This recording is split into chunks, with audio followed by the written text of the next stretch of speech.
दोस्तों, अपने चारों पुत्रों के विवाह के पश्चात राजा दशरथ का एकमात्र सपना था कि वह अपने ज्येष्ठ पुत्र राम को अयोध्या नगरी का राजा बनाए। इसलिए राजा दशरथ ने अपने कुलगुरु वशिष्ठ से विमर्श करके राम का राज्याभिषेक निश्चित किया। राम के राज्याभिषेक के लिए तैयारियां शुरू कर दी गईं तथा पूरी अयोध्या नगरी की जनता अपने नए राजा को पाने के लिए उत्साहित थी।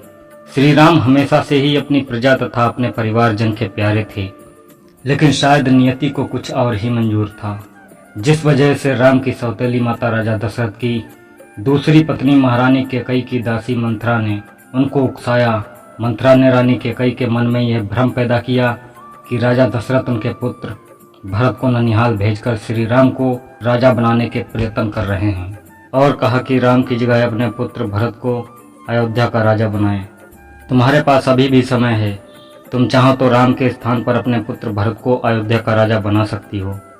तब रानी कैकेयी को राजा दशरथ द्वारा दिए गए 2 वरदान का स्मरण हो आया, जो उन्होंने देवासुर संग्राम में रानी कैकेयी को उनके युद्ध में साथ देने के लिए दिए थे।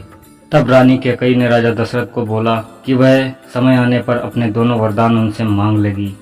तब रानी कैकेयी ने मंथरा के कुविचारों से भ्रमित होकर राजा दशरथ से अपने दोनों वर मांगती हैं, जिसमें वह पहले वरदान में यह मांगती हैं कि राम को 14 वर्ष का वनवास दिया जाए, जिसमें राम 14 वर्ष तक वनवास में रहेगा और राज्य की किसी भी वस्तु का उपयोग नहीं कर सकेगा।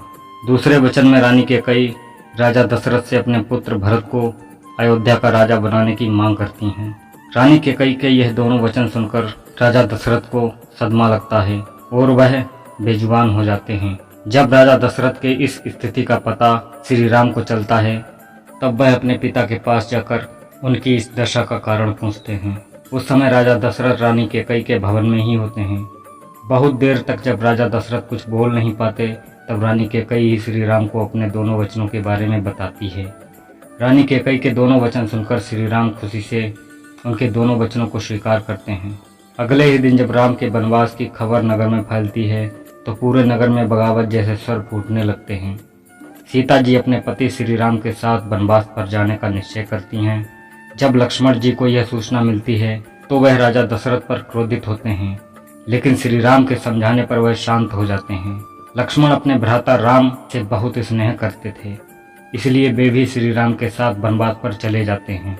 अयोध्या नगरी के लोग अपने श्री राम के वनवास पर उनके साथ जाने की इच्छा प्रकट करते हैं, लेकिन श्री राम उन्हें नदी के किनारे पर छोड़कर आर्य सुमंत के साथ अंधेरे में ही चले जाते हैं। वन पहुंचने के बाद श्री राम सबसे पहले अपने मित्र निषाद राज के पास पहुंचते हैं।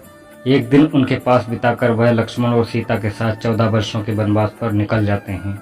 श्री राम के वनवास जाने के बाद राजा दशरथ अपने पुत्र वियोग में अपने प्राण त्याग कर स्वर्ग सिधार जाते हैं।